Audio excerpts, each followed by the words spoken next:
Torej, naslov tega mojega prispevka je Gradbeništvo kot dvojni zmagovalec podnebnih sprememb in pojasnil bom pravzaprav v tem prispevku, zakaj dvojni zmagovalec oziroma kako sploh lahko na podnebne spremembe,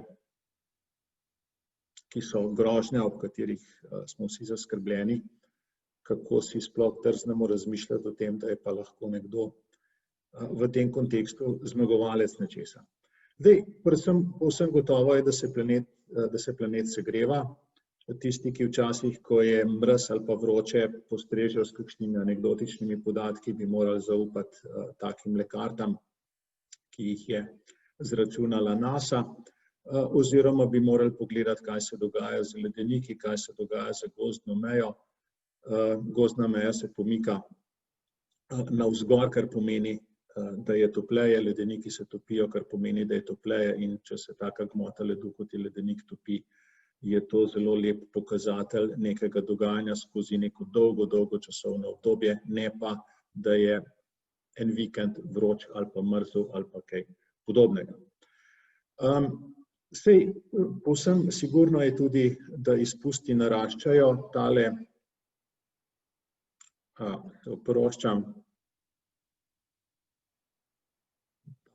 rast toplogrednih izpustov je praktično taka, kot je tudi rast temperatur. Tisto, kar je morda zanimivo, je, da pa ta rast ni povsod po svetu enaka, oziroma da imate področja, tlele oziroma lepše se to vidi na tem diagramu, recimo tale zelena črta je EU28, tale oranžna črta so Združene države Amerike, kjer vidimo, da je razviti svet pravzaprav dosegel nek plato in da uspeva z politikami ali pa brez politik toplogredne izpuste manjšati. Seveda se pa razvoju pridružujejo druge države, tlele je Kitajska in seveda še cel kup drugih ekonomskih področij prihaja na sceno, ki z svojim naraščanjem izpustov pravzaprav izničijo tele drobne spremembe oziroma drobne prihranke, ki jih tlele naredimo. Tisto, kar je manj gotovo, je, koliko je toplejši planet tudi manj ugoden za življenje. O tem se dosti ne pogovarjamo, tole ni slika iz Sredozemlja, to je slika iz Severnega morja, kjer se ljudje veselo kopajo.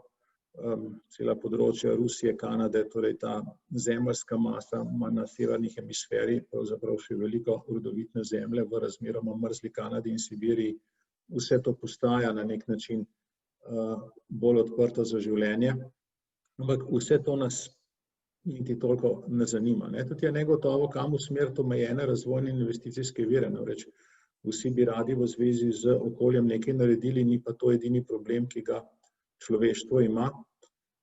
Tole so rezultati ene ankete Združenih narodov, anketirali so 8,5 milijona ljudi po celem svetu in ti so postavili na prvo mesto, hočemo imeti boljše izobraževanje, hočemo imeti boljše zdravstvo, hočemo imeti boljše službe, hočemo imeti bolj poštene vlade in tako naprej in tako naprej, in potem daleč spodaj hočemo imeti boljše telefonske zveze in internet in še nižje od tega hočemo, da se nekaj naredi v zvezi z klimatskimi spremembami. Skratka, to postavlja oziroma to nas napotuje na to, da nimamo neskončnih virov za to, da se spopadamo z okoljskimi problemi, ampak da jih je treba reševati v sozvočju na nek način pametno, v povezavi z vsem ostalim in da se splača nekoliko izračunati, koliko nas pa stane, da recimo zmanjšamo toplogredne izpuste oziroma koliko nas stane to zmanjšanje z različnimi pristopi oziroma z različnimi tehnologijami. Tole je en zelo znan diagram, ki je bil že pred 10-15 leti vzpostavljen kot ena taka metoda, kako proučevati in politike in razvojne politike v zvezi s tem. Na tem diagramu je cel kup takih pravokotnikov, kot je recimo tale tukaj. Površina tega trikotnika pove, kakšen je potencial neke konkretne tehnologije, tukaj gre konkretno za energijo šibkega vetra. Površina pove skratka potencial, torej koliko CO2 se da s tem prihraniti. Višina, se pravi vertikalna dimenzija, pove pa strošek, ki je, če gledamo navzgor, pozitiven, oziroma če gledamo navzdol negativen. In imate seveda tukaj nekatere stvari, ki so z negativnim stroškom tlele, nekatere stvari, ki so zelo drage. No, in tisto, kar jaz želim povedati v tem prispevku, je, da ne glede na vse dvome, ki bi jih nekdo imel o tem, ali se splača in kakšno prioriteto ima naslavljanje predvsem globalnega segrevanja, velika večina vseh rešitev, ki se pojavljajo skozi gradbeništvo, je v tem področju tukaj, se pravi, je z negativnimi stroški. Naredimo nekaj za okolje, pa še prihranimo. Naredimo nekaj za okolje, pa še manjše položnice plačujemo. Ta diagram je sicer dober napotek tudi politiki, ki pravi, glejte, v zvezi s temle, kar se na tem področju nahaja, je treba predvsem reklamo narediti, da bodo ljudje začeli, da bodo ljudje prišli na to, da se stvari splačajo. V temle srednjem področju je treba s kakšnimi davčnimi olajšavami narediti stvari finančno bolj zanimive in na temle področju z raziskavami in razvojem tehnologije poceniti. Mimogrede, električna vozila in podobni heci, za katere razmeroma velike subvencije dajemo, so tukaj. Skratka, mi delamo električna vozila cenejša, pa nas zelo drago stane tisti CO2, ki ga nekdo prihrani, ki ima Toyota Prius. Če bi tisti denar vlagali v raziskave in razvoj cenejših električnih avtomobilov ali pa v neke subvencije drugih tehnologij, potem bi bil ta denar boljše porabljen. Skratka, energetska učinkovitost stavb kot takih se splača, medtem ko električni avtomobili, vetrnice, tudi fotovoltaika stanejo. Energetska in snovna učinkovitost zgrajenega okolja imata negativne stroške. To izhaja iz prejšnjega diagrama. To je en faktor, ki govori oziroma napotuje na to dvojno zmago gradbeništva, kar se tiče podnebnih sprememb. Drug faktor je pa ta, da seveda segrevanje se bo nadaljevalo, kar pomeni, da bo tudi v zvezi s tem, da je čedalje topleje, treba nekaj narediti. In treba bo narediti recimo klimatske naprave, treba bo zagotoviti namakanje, treba bo delati nove vrste elektrarn in to so vse gradbeniški projekti. In iz teh dveh osi izhaja ta teza, ki jo je postavila Deutsche Bank, se pravi največja nemška banka, da je pravzaprav gradbeništvo tista panoga, ki v podnebnih spremembah dvakrat zmaga. Našteli so, tako kot je na temle slajdu narisano, različne vrste industrij in jih postavili v koordinatni sistem, kjer je na horizontalni osi regulatorno tržna dimenzija, se pravi tisto, kar regulatorji oziroma trg lahko naredi za to, da torej posega v gospodarstvo oziroma profitabilnost gospodarstva. Na drugi strani je, oziroma vertikalno je podnebna naravna dimenzija, skratka, nekaj se bo dogajalo zato, ker je čedalje topleje. In gradbeništvo je uvrščeno tlele med dvojne zmagovalce, skratka, dodatna dela se bodo pojavljala zato, ker je čedalje topleje in dodatne gradbene investicije se bodo pojavljale zato, ker bodo regulatorji vlade oziroma trgi ukrepali.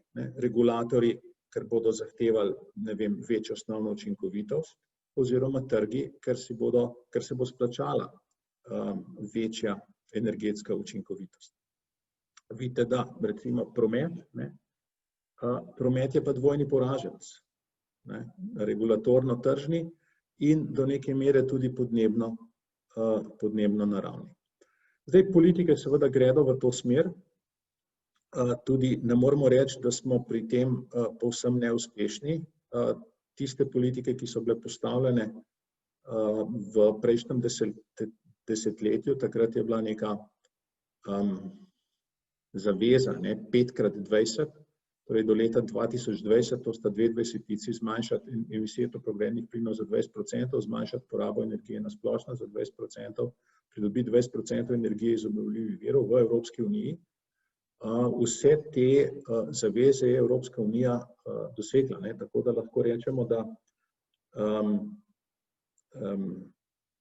niso bili postavljeni nemogoči cilji, in tudi niso nam zaradi tega kakovost življenja čisto nič poslabšala, kvečjemu v tem času obratno, smo pa z nekaterimi ukrepi, investicijami, od tega je bilo veliko investicij v zmanjševanje porabe energije v stavbah, smo te stvari dosegli. Novi cilji so še bolj ambiciozni, gradbeništvo bo spet del rešitve, bom povedal na koncu, kakšne cilje ima, oziroma na naslednjem slajdu, kakšne cilje si je v bistvu Evropska federacija gradbene industrije zadala v zvezi s tem, ker se zaveda, da je eden od glavnih, kako bi rekel, enablerjev tega celotnega procesa. Jaz sem v tej Evropski federaciji gradbene industrije, vodim eno delovno skupino za industrijo oziroma gradbeništvo 4.0, torej napredno kibernetsko-fizične sisteme v gradbeništvu, digitalizacijo, avtomatizacijo in tako naprej. No in ti predlogi se nanašajo na promocijo energetske učinkovitosti, torej tudi gradbena industrija bo delala promocijo tega, ker, kot rečeno, je del rešitev na tem področju. Okrepiti odpornost mest in regij na klimatske spremembe, promocija nizkoogljične in klimatske odporne infrastrukture in stavb, spodbujanje inovacij na področju pogodbenih odnosov. To je pomembna zadeva zato, da vzpostavimo take pogodbene odnose, ki bi naslavljali motivacijo za ustvariti prihranke zaradi energetske učinkovitosti. Naprimer, da energetsko obnovo nekih stanovanjskih sosed, blokov in tako naprej financira firma, ki se sicer ukvarja z daljinskim ogrevanjem. In namesto, da bo zaračunavala toploto, zaračunava stiropor, če karikiram. Promocija inovacij, spodbujanje inovativnih rešitev skozi javno naročanje, torej vsa javna naročila gredo v Evropi že v smeri, zahtevajo skoraj nič energetske objekte. Zagotavljanje finančnega osredotočenja na trajnost, tako da se trajnostni kriteriji upoštevajo tudi pri kreditiranju, okrepitev evropske mreže znanja, podpiranje izobraževanja in nadgrajevanja kompetenc na področju trajnostne gradnje. Mimogrede na Fakulteti za gradbeništvo Univerze v Ljubljani imamo en magistrski program stavbarstvo, ki se pravzaprav zelo močno, ali pa kjer je rdeča nit celotnega programa trajnostna gradnja. Žal bi si želeli nekaj več vpisa in na gradbeništvo na splošno in v to podiplomsko smer. Spodbujanje rabe nizkoogljičnih in recikliranih produktov in vključevanje v krožno gospodarstvo. Skratka, gradbeništvo je tukaj del rešitve. Veliko smo že naredili na prenovi obstoječega stavbnega fonda za energetsko učinkovitost. Premalo smo naredili, da bi hkrati uredili kakšne druge parametre teh stavb, predvsem potresno varnost ali pa boljšo, kako bi rekel, funkcionalnost teh starih blokov, kjer so stanovanja majhna, prostori majhni, mogoče ni lifta.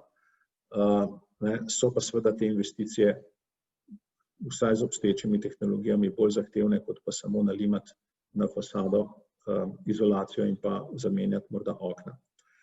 Velike rezerve so še pri inteligentnem upravljanju obstoječih stavb s pomočjo tehnologij kibernetsko-fizičnih sistemov oziroma gradbeništva 4.0.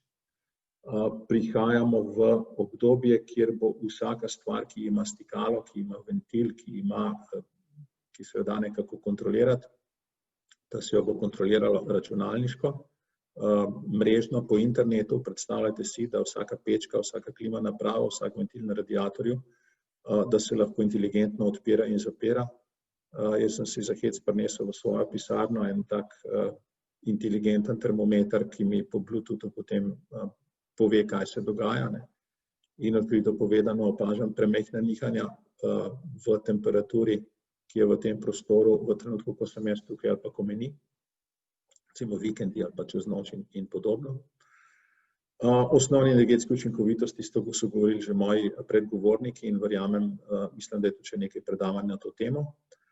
In ne nazadnje, nek premislek bi mi potrebovali, to sicer ni čisto moje področje, se pa naga vsak spomnim, ko se po državi vozim, nek premislek o tem, kako izrabljamo prostor, kako organiziramo komunikacije in promet z vidika trajnostne rabe energije. Namreč nič nam ne pomaga, če imamo neko ne vem kako izolirano stavbo, ki smo jo postavili tam nekam sred gozda, in moramo potem seveda voziti se daleč v službo, voziti daleč otroke v šolo in po možnosti se še pritožujemo, da nam potem medvedi po smeteh brskajo. Skratka, tukaj so še ene stvari, ki bi jih morali boljše premisliti. Toliko z moje strani, če so kakšna vprašanja, pa seveda tudi jaz z veseljem kaj še dodam.